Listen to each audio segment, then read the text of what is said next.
हरे भरे जंगल में कालू और टुन्नू नाम के दो किसान दोस्त रहते थे।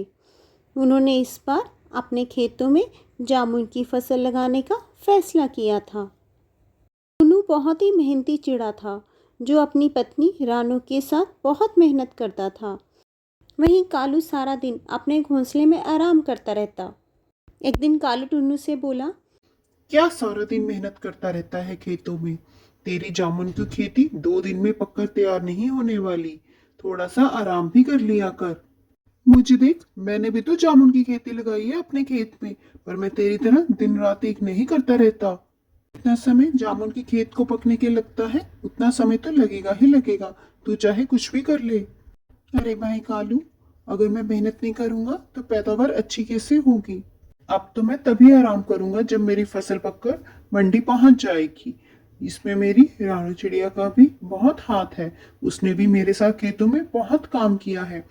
और तुम तो जानते हो, बिन मौसम बरसात कभी भी हो सकती है। मैं अपनी पत्नी की मेहनत ऐसे जाया नहीं जाने दूंगा। ऐसे ही कुछ दिन बीत गए। कुछ दिनों की कड़ी मेहनत के बाद टुन्नू चिड़ा की फसल बहुत अच्छी हो गई। जामुन एक एक पेड़ पर ढेर सारे लगे, जिनको देखकर रानू चिड़िया और टुन्नू चिड़ा बहुत खुश थे। वहीं कालू के खेत में जामुन अच्छे से नहीं हुए, जिसे देखकर वो बहुत दुखी था।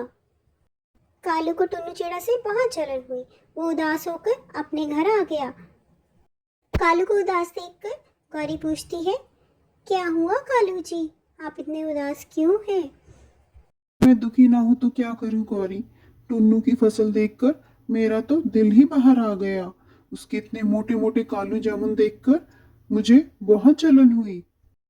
उन जामुन को बेचकर वो मुझसे ज्यादा अमीर हो जाएगा, और मेरे खेत में तो सिर्फ नाम के ही जामुन लगे हैं। उन्हें बेचकर मैं क्या कमाऊंगा? ओफो टुन्नू जी, आप तो ऐसे ही परेशान हो जाते हैं। इसमें घबराने की क्या बात है? आज ही रात को हम टुन्नू के सारे जामुन चुरा लेंगे और अपने घर के पीछे उनको छुपा के रख देंगे। मंडी में उनके दाम बढ़ेंगे तो हम उन्हें बेच डालेंगे। आप घबराइए नहीं। वाह वाह गौरी, क्या आइडिया दिया है। रात होते ही वो दोनों पति पत्नी टुन्नू के खेत से सारे जामुन तोड़कर अपनी बोरियों में भर लेते हैं। चलो चलो जल्दी करो, किसने देख लिया तो लेने के देने पड़ जाएंगे। कालू और गौरी ने कुछ ही मिनटों में टुन्नू चिड़ा के सारे खेत बर्बाद कर दिया और बोरियों में भर के जामुन अपने गोदाम की ओर निकल पड़े। ऐसे ही रात बीत गई।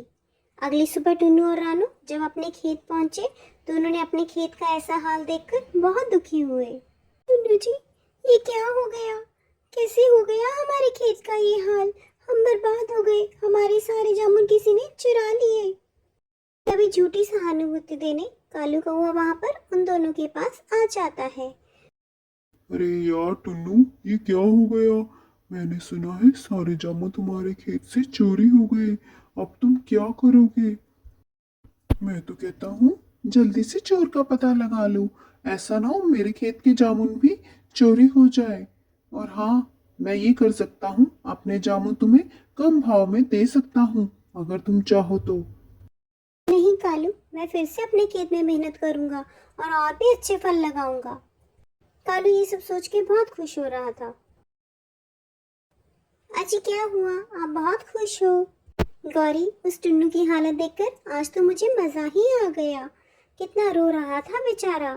पर गौरी, अब हमें और भी सावधान रहना पड़ेगा। बहुत जल्द जामुन के भाव बढ़ने वाले हैं। जिस दिन उसके दाम बढ़ गए उस दिन हम सारे गोदाम से लेकर जामुन बेच देंगे। वाह कालू जी, फिर तो मैं भी सोने का हार लूंगी। अब कालू रोज मंडी में जामुन के दाम पूछने जाता। एक दिन वो खुशी खुशी घर लौटा। गौरी, तुम्हें पता है, अब जामुन को बेचने का सही समय आ गया। मंडी में जामुन की बहुत कमी हो गई है। लोग 200 रुपये किलो भी जामुन खरीदने को तैयार है। अब हम इसे बेचेंगे। लेकिन जैसे ही वो गोदाम के पास पहुंचे, वहां से बहुत ज्यादा दुर्गंध आने लगी। गौरी, ये कैसी खुशबू आ रही है गंदी सी अंदर से? बदबू तो मुझे आज तक पहले कभी नहीं आई। बदबू उनके सड़े हुए जामुनों की थी। गौरी और कालू ऐसी दुर्दशा देखकर जामुन की फूट फूट कर रोने लगे। वहीं दूसरी तरफ राना और उसके पति टुन्नू ने हार नहीं मानी।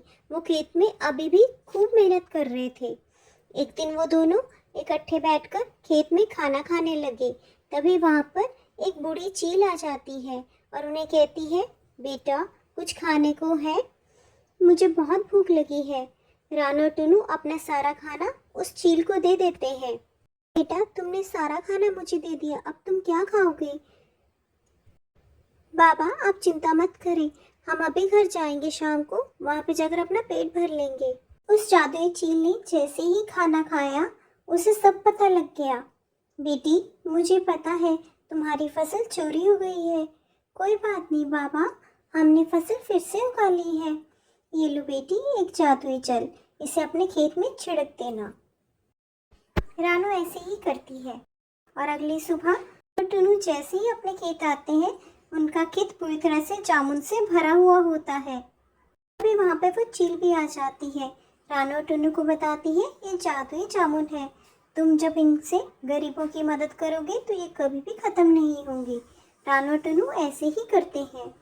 वे अपने जामुनों को कम दाम में और गरीबों को फ्री में बेचते हैं और वो खुशी खुशी रहने लगते हैं।